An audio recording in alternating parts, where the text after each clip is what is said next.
Good evening. Is this the Columbus, Georgia Police Department? Yes. Okay, ma'am. I don't know if you can help me or if you need to transfer me to someone, but it was about 2 days ago. I made a call to a location that I was given threats that they were going to do harm to this location that an elderly woman lives at. It was 40, right?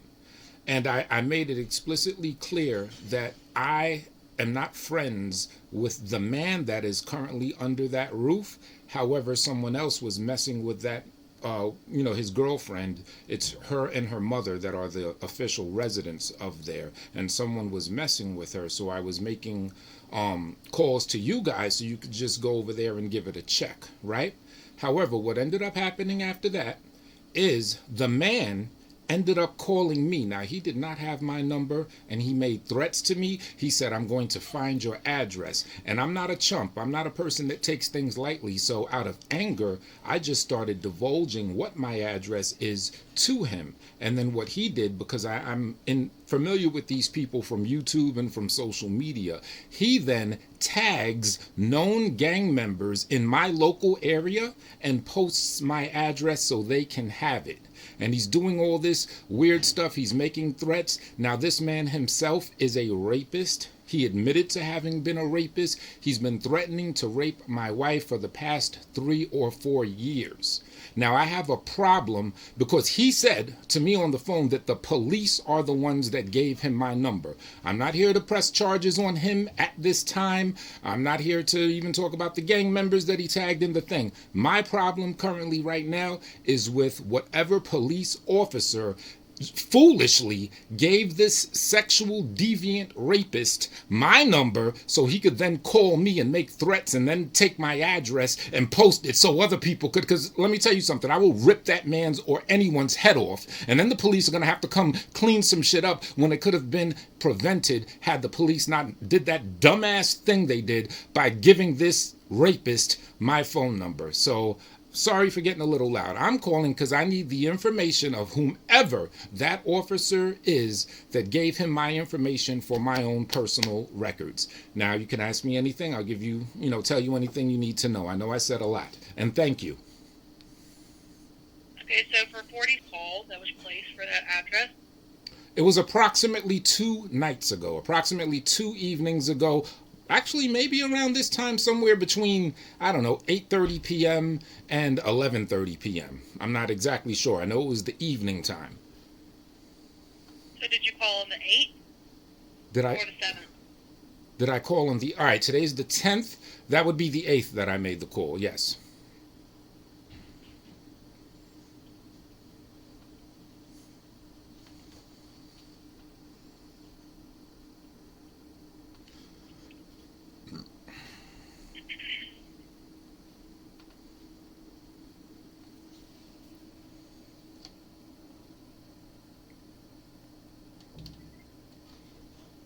Okay, now I'm seeing it. Sorry, hang on. Pardon? I found it. Okay, thank you, ma'am. And what's your name? You said my name? Uh-huh. My name is Anthony Young. And when I called, I also gave the police my number because I didn't want them to think it's a prank or anything. I'm not trying to hide. I gave them my name. I even told them they could tell them the name of the person that called, but I actually left my number because when I was trying to tell the officer exactly what was going on, he was kind of cutting me off. He wouldn't allow me to give him the full scope of the threats that I was being given toward that address. He said, "Oh, is there something going on there? Okay, I'll send someone." So I said, "Look, just take my number down. So if you need any more information, you can call me back." Lo and behold, this deviant rapist, his name is Lamar Wills, the boyfriend of the girl who lives there with her elder mother, he ended up calling me back saying, "I'm going to find your address." So I just spouted it to him because I want him to do something. And he tagged my address to local gang members. Now, I'm not home right now. My address is in New York. I'm not in town right now. However, I have loved ones that are there. You understand me? And this could have all been prevented. And that, so I need for my records, I need that info of whatever idiot gave that man my information. Again, I'm sorry for blowing up a little bit, but I am irate, to tell you the truth, man. So we don't disclose that information to people. Well, he said the The only cops people that gave. has access. Mm-hmm. I'm sorry, go ahead. then he's bluffing because we don't give that information out. Well, he did not have my number, and he said the police gave him my number. I actually thought that one time. Police would not give your number out, sir. Okay, is We it don't have your permission to divulge that information. right? And I would think that's why it would be. That's why I found it strange. Well, let me ask you this: is there any way I can get in touch with the actual police officers that were on the scene? Because I'm probing this information. I don't know how else he got my number, and he called me immediately. It's not like he had time to just look it up or whatever. He called me instantly. Yeah, the cops gave me your number. And I found it strange. I'm glad you're confirming that that is illegal. And that's why I have a problem, because I think I think laws were broken against me that can have serious repercussions, and I'm not having it. So if you can, please, if you could possibly give me the information of whomever the officers were on the scene so I could call them and I could find out who the idiot is that broke the law and gave him my number. Thank you.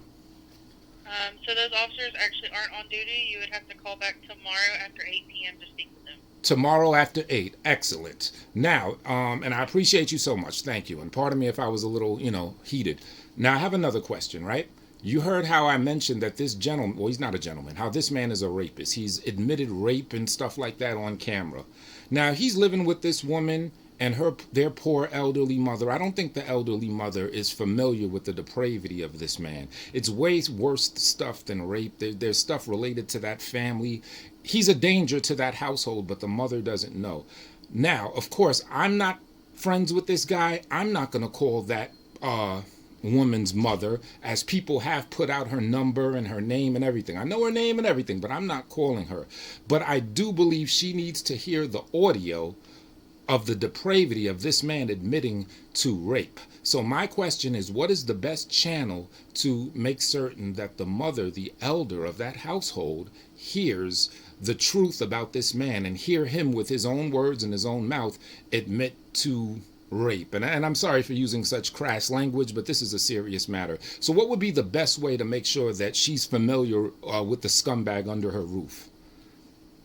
Contact her yourself. Okay, so legally I can contact her. That would not be breaking a law? I mean, as long as there's not like a protective order that says you can't talk to her. Got you. Thank you. All right. Now let me ask you this, ma'am. If it's okay, can I have your name just so I could have records in case I call and they try to, make a federal case literally about it? I could say, well, I called, I went through the proper channels. They said contact her myself.